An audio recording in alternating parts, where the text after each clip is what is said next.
नमस्कार दोस्तों। हम आज बात करेंगे क्लास 10th के सेकंड चैप्टर बहुपद के इम्पॉर्टेंट प्रश्नों के बारे में, और साथ ही हम यहाँ पे कॉन्सेप्ट को भी समझने का प्रयास करेंगे ताकि परीक्षा में आने वाले प्रश्न हमारे गलत नहीं हो। तो यहाँ पर बहुपद क्या होता है, पहले हमें इस चीज को समझना पड़ेगा। तो देखिए, परीक्षा में एक सीधा प्रश्न भी आपसे पूछा जा सकता है, ऑब्जेक्टिव टाइप, निम्न में से कौन सा बहुपद है या फिर कौन सा बहुपद नहीं है। तो इसके लिए आपको सीधा सा ज़्यादा कुछ याद नहीं रखना है, बिल्कुल एक छोटी सी लाइन याद रख लेनी है, चर की घात पूर्ण संख्या होनी चाहिए। चर चर क्या होता है? देखिए, हम लोग गणित के अंदर दो चीजें पढ़ते हैं, चर और अचर। गणित के अंदर संख्याएं जो होती है, जैसे ये 17, जैसे 0, 1, 2, 3, ये अचर है। और दूसरा हम पढ़ते हैं एक्स, वाई, जेड, ए, बी, सी, डी, ये सब चर है। तो हमें चर की घात देखनी है। अगर चर की घात पूर्ण संख्या है तब तो वो बहुपद होगा। पूर्ण संख्या का मतलब होता है कि चर की घात 0 है तो बहुपद है, चर की घात 1 है बहुपद है, चर की घात 2 है बहुपद होगा, चर की घात 3 है तो भी बहुपद होगा। लेकिन अगर चर की घात 10/15 चर की घात माइनस में हो जाए तो फिर वो बहुपद नहीं होगा। इसके कुछ उदाहरण मैंने लिखे, x² + 5x, तो देखिए ये बहुपद है।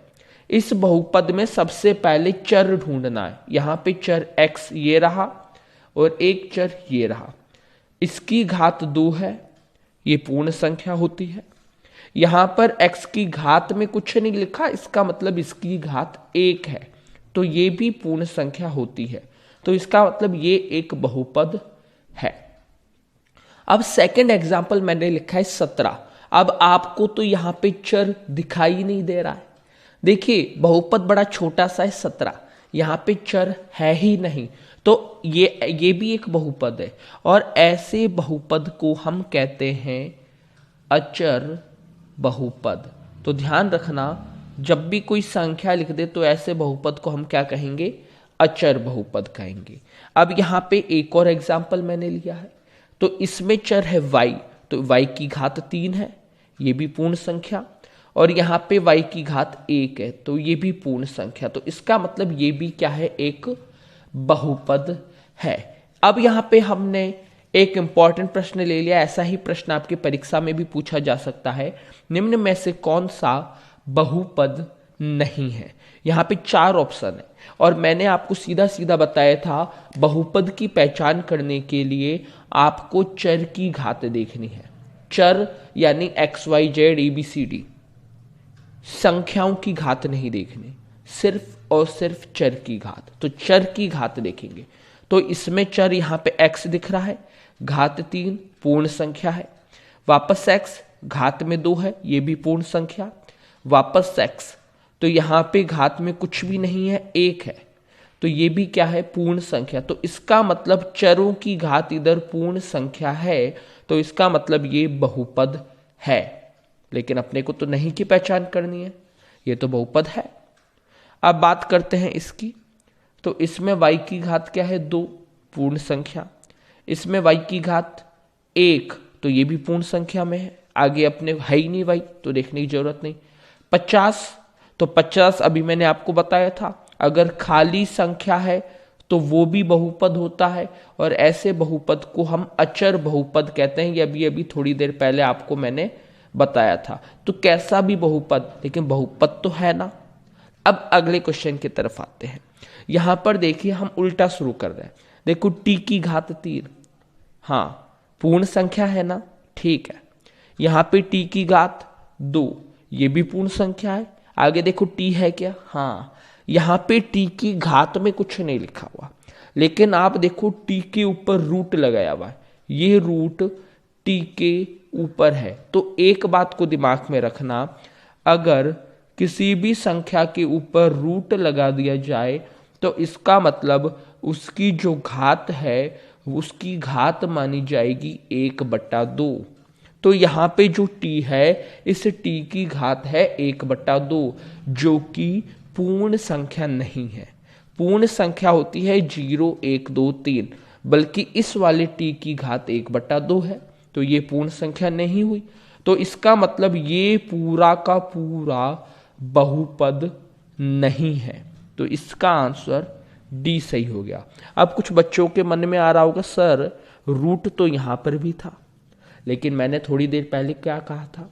थोड़ी देर पहले ये कहा था कि आपको चर की घात देखनी है, सिर्फ और सिर्फ चर की घात। तो ये चर थोड़ी है, ये तो अचर है ना। आप चर का मतलब XYZ ABCD EFG इनकी घातें देखनी, तो इधर सिर्फ t की घात देखी, इधर y की घात देखी, इधर x की घात देखी, बस इनका ही देखना है। और जो 50 है वो अचर बहुपद है। चलिए अगले प्रश्न की तरफ। अगला इंपॉर्टेंट प्रश्न इस प्रकार का भी पूछा जा सकता है, निम्न बहुपद की घात है। अब देखिए बहुपद की घात, आपके सामने एक बहुपद दे दिया जाएगा और उसकी घात पूछी जाएगी। तो कोई भी बहुपद उसके अंदर चर की घात देखेंगे, हमेशा हमेशा आपको चर की घात देखनी है, और चर की जो सबसे बड़ी घात होगी वही आंसर होगा बहुपद की घात में। तो देखिए यहाँ पे चर x ये भी है और x ये भी है, इसकी घात 2 है, इसकी घात 4 है, लेकिन बड़ी कौन सी है? 4, तो इसकी घात क्या हो जाएगी? 4।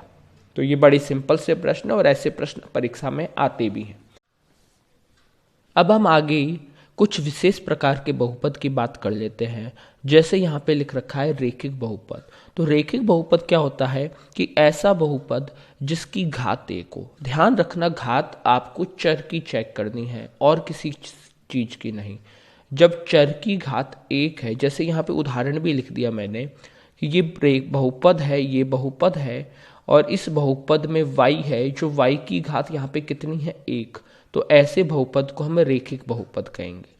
लेकिन अगर अधिकतम घात 2 है तो ऐसे बहुपद को हम कहते हैं द्विघात बहुपद। जैसे ये आपके सामने मैंने उदाहरण लिखा है x की घात 2 + 2x - 4। तो देखिए x इधर भी है और x इधर भी है। इस x की घात 1 है, इस x की घात 2। और मैंने बताया था जब भी घात का प्रश्न आएगा तो अधिकतम घात देखनी, तो अधिकतम घात 2 है, इसलिए इसको हम कहेंगे द्विघात बहुपद। त्रिघात बहुपद की बात करें तो उसके अंदर अधिकतम 3 घातें होती है। तो जैसे कि ये बहुपद लिखा है, x इधर भी है, x इधर भी, इसके अंदर अधिकतम घात 3 है, इसलिए हम इसको त्रिघात बहुपद कहेंगे। इसी प्रकार से 4 घात वाले भी होते हैं, 5 घात वाले भी होते हैं, ठीक है ना। अब हम आगे बात करते हैं बहुपद px की शून्यक। ये क्वेश्चन है और ये अच्छा प्रश्न है, ठीक है ना। हम इसे देखते हैं आगे। बहुपद px की शून्यक उन बिंदुओं के निर्देशांक होते हैं जहां y = px का आलेख प्रतिच्छेद करता है। तो देखिए ये जो प्रश्न है ये आपका प्रश्नावली 2.1 से रिलेटेड है। तो कोई भी एक बहुपद, इस क्वेश्चन को मैं समझाता हूं यहाँ पे कि कहना क्या चाहता है। कोई भी एक बहुपद है और उस बहुपद का अगर मैं ग्राफ बनाऊं, उस बहुपद का अगर हम ग्राफ बनाएं तो फिर उसका जो शून्यक होगा वो शून्यक क्या होगा। तो देखिए जब भी हम ग्राफ बनाते हैं तो जो ग्राफ की लाइन बनेगी वो या तो x अक्ष को प्रतिच्छेद करेगी या फिर y अक्ष को प्रतिच्छेद करेगी। हो सकता है कि वो दोनों को प्रतिच्छेद करे, लेकिन उसमें शून्यक कहाँ पर होता है? तो शून्यक हमेशा x अक्ष को प्रतिच्छेद करेगा। जब भी ग्राफ बनेगा तो जहां जहां पर भी ग्राफ x अक्ष को प्रतिच्छेद करेगा वहां वहां पे शून्यक बनेगा। तो ये ध्यान रखना, जब भी ऐसा प्रश्न आ जाए कि बहुपद है और उस बहुपद के शून्यक आपको बताने हैं और शून्यक किस आधार पे बताने हैं? ग्राफ के आधार पर। आलेख का मतलब यहाँ पे है ग्राफ। तो ध्यान रखना कि ग्राफ x अक्ष को जहां जहां पे भी प्रतिच्छेद करेगा वहां वहां पे उसके शून्यक होंगे। तो यहाँ पे ध्यान रखना, इसका सही आंसर होगा x अक्ष। आगे ध्यान देते हैं, एक प्रश्न और है। बहुपद px ये बहुपद है और यहाँ पे पूछा है कि ये कैसा बहुपद है। तो अभी अभी मैंने एक एग्जाम्पल लिया था कि देखो अचर बहुपद क्या होता है। अचर बहुपद तो वो होता है जिसमें खाली संख्या हो, सिर्फ और सिर्फ संख्या, तब तो अचर बहुपद। द्विघात बहुपद में घात 2 होनी चाहिए, तो क्या यहाँ पे घात 2 है? तो ये ऑप्शन भी राइट नहीं। त्रिघात बहुपद में घात 3 होनी चाहिए, क्या घात 3 है? नहीं है, तो ये भी ऑप्शन राइट बचा। ऑप्शन बी यही राइट है। लेकिन आपको पता होना चाहिए कि रेखीय बहुपद क्या होता है। ऐसा बहुपद जिसकी घात 1 हो। तो यहाँ पे x की घात कितनी है? 1, तो ये यही तो रेखीय बहुपद हुआ। अब यहाँ पे मैं 2.1 के प्रश्नों की भी बात कर लेता हूँ ताकि आपको ये क्वेश्चन अच्छे से समझ में आ जाए। इससे पहले वाला क्वेश्चन, ये वाला क्वेश्चन, तो देखिए यहाँ पे 2.1 की मैं बात करता हूँ। तो 2.1 के अंदर पहला प्रश्न कह रखा है, किसी बहुपद px के लिए y बराबर px का ग्राफ नीचे आकृति 2.10 में दिया है। प्रत्येक स्थिति में px के शून्यकों की संख्या ज्ञात कीजिए। तो देखिए यहाँ पे आपके सामने कुछ ग्राफ ड्रॉ किए हुए हैं, कोई बहुपद है और उन बहुपदों के ग्राफ ड्रॉ कर दिए, और यहाँ पे पूछ रहा है कि शून्यकों की संख्या कितनी होगी। तो ध्यान रखना, थोड़ी देर पहले मैंने कहा था शून्यक आपको वहीं पर ही मिलेंगे जहां पर ग्राफ x अक्ष को काटे। जहां पर ग्राफ x अक्ष को काटेगा वहीं पे आपको शून्यक मिलेगा। तो देखिए जैसे यहां पे ये ग्राफ है, तो ये ग्राफ देखो y अक्ष को काट ही नहीं रहा है, मतलब x अक्ष को काट ही नहीं रहा है। देखो x अक्ष को कहाँ काट रहा है? ये तो y अक्ष से निकल रहा है, तो यानी x अक्ष को नहीं काट रहा, तो इसके अंदर शून्यक नहीं होगा। यानी यहाँ पे शून्यक कितने होंगे? 0 होंगे। इसका आंसर 0 शून्यक। अब बात करें इस ग्राफ की, तो देखो ये लाइन x अक्ष को कहाँ काट रही है? तो x वाली लाइन को तो इधर ही काट रही है ना, कितने, यानी शून्यक कहाँ पे होगा? इस बिंदु पे होगा। और ये कितना बिंदु है? 1, यानी इधर 1 शून्यक होगा। अब इस ग्राफ की बात करो, तो देखो एक तो यहाँ पे काटा, हमें ध्यान रखना x अक्ष को चेक करना है, y को नहीं। ये देखो ये y है, x नहीं है। वापस x अक्ष को काटा, वापस x अक्ष को, यानी 3 शून्यक हुए। 1 यहाँ पे, 1 शून्यक यहाँ पे, और 1 शून्यक यहाँ पे, यानी यहाँ पे 3 शून्यक होंगे। आगे ध्यान देते हैं, इस ग्राफ में देखो 1 इधर कट रहा है, 1 इधर कट रहा है, इसका मतलब इधर कितने शून्यक हो गए? 2। और यहाँ पे क्वेश्चन नंबर 5 और क्वेश्चन नंबर 6 में कितने शून्यक होंगे, ये आप कमेंट बॉक्स में करके बताएंगे। ठीक है ना? बहुत बहुत धन्यवाद। अगर आपको वीडियो अच्छा लगता है तो लाइक करें, और इसी प्रकार के इंपॉर्टेंट प्रश्नों के बारे में जानने के लिए चैनल को सब्सक्राइब करें।